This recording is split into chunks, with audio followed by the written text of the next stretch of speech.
Me oleme praegu Haridusühenduskeskuse Foonika ruumis. Mina olen Eleri Lõhmus, didaktikakeskust ja tehnikaspetsialist. Ja minu töö seisneb siis õppejõududele tehnilise toe pakkumises siin majas nende õppetöös, kui neil on vaja siis kohapealset salvestust, tunnisalvestust eneseanalüüsiks tudengitele. Teine, mis siin majas teha saab, on õppevideote tootmine või produktsioon. Ja selleks on siin ruumis olemas vastav tehnika. Miks siin on need 3 kaamerat, mis seal auditooriumis on, need on paigutatud niimoodi, et tagumine kaamera jälgib ees õpetaja tegevust ja 2 külgmist kaamerat siis jälgivad seda, mis toimub auditooriumis. Et need annavad sellise võimaluse, et me saame jälgida üsna lähedalt seda, mida teeb õpilane. Et see kaamerate zoom on päris hea. Ja samas me saame siis jälgida seda, mis toimub mida teeb õpetaja. Ja heli poolest ka, me saame tõsta esile, kui üks õpilane räägime, saame tõsta esile tema heli ja keskenduda sellele, et ka see on just õppevideote puhul hästi oluline, et oleks kuulda siis kõik osapooled seal tunnis. Me teeme ka väiksemate kaameratega ja siis tavaliste kaameratega erinevaid selliseid õppevideosid, tükke, tunnisalvestusid. Siin on praegu näha üks tunnisalvestus. Ja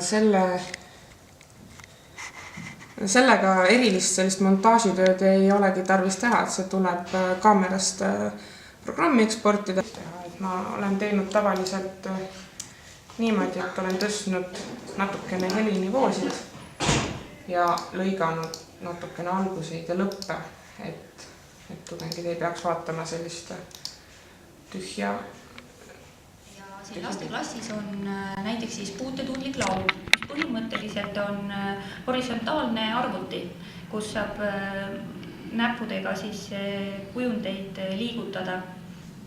Ja lihtsalt siin nagu näidates, et siin on küll hetkel on ülesanne ingliskeelne, et liiguta siis või sorteeri iga see tass korrektselt oma riiulile. Ja siin siis on nagu suuruse järgi, eks ju, on nagu siis 2 väiksemat ja 4 suuremat. Need olid algselt siin segamini ja nüüd saab need üksteise otsa panna kas või kui tahtmine või üks tass läksid ära, saab selle liigutada siia tagasi. Nii et, aga nagu panete tähele, on tegemist ingliskeelse jutuga, aga selleks, et see oleks jõukohasem ka eesti lastele, siis ootabki meid ees veel paras töö, et kohandada see sisu eestikeelseks, nuputada juurde siia eesti lastele sobilikke ja jõukohaseid mänge ja tegevusi. Paljudele kooliajast ilmselt tuttav grafoprojektor on saanud märksa tänapäevasema vormi ja seda nimetatakse dokumendikaameraks.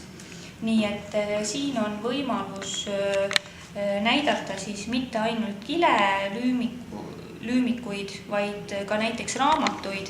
Ja kui me nüüd selle tööle paneme, siis ilmub kujutis peale projektori üles soojenemist ka tahvlile. Põhimõtteliselt näiteks saab kasutada ka erinevaid esemeid, kas või selle sama puldi ja seda saab ka üles suurendada, et kui klassis on näiteks mingisuguse eseme käsitsemist vaja õpetada, siis ei peagi olema nii nagu vanasti, et see pisike jubin on õpetaja käes ja siis on 32 või 6 või 24 last, kelle siis esimene rida näeb midagi. Nii, üks moment. Tere, mina olen Johann Wilhelm Krause. Töötasin Tartu Ülikoolis põllumajanduse ja tsiviilarhitektuuri professorina ning õpetasin peamiselt mullateadusi. Olen projekteerinud ja ehitanud palju Tartu Ülikooli hooneid, näiteks ülikooli peahoone, vana anatoomikumi, Tartu Tähetorni, aga ka Inglisilla ja Raadisilla. Aga interaktiivne tahvel on suht kallis lahendus. Ja nüüd siis on olemas tavalise tahvliga kokku käiv interaktiivne projektor, mis siis vastavate pliiatsite abil on nii-öelda juhitav tahvli pealt.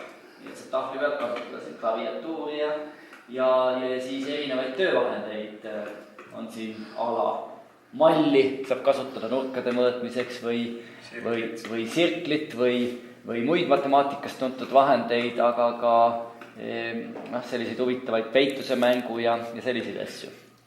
On sul mõnda huvitavat videot, mille tahaks näidata? Ei, mul ei ole siit praegu.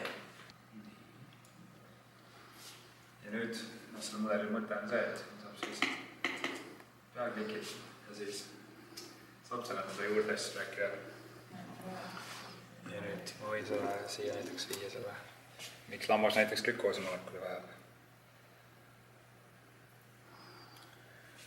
No sama asi käib vee kohta.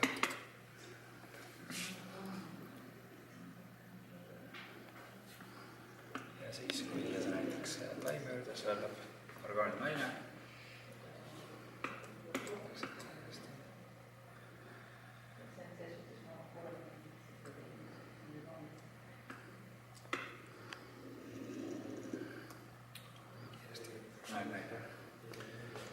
Või siis kas hapnik näiteks ka niimoodi ja. Aga mis on nagu huvitav, et mis nagu õpetajale näiteks, et võib teha sellist nagu peitust, et mis siin pildi taga näiteks on. Et tahvel võivad ka sellist asja tunni alustuseks näiteks kasutada. On selline vahend nagu layer perspektiiv, kus me saame nagu anda näiteks vihjet, et pildist on nii palju näha. Siis õpetaja võib näiteks liigutada, suunata, võib seda väiksemaks teha.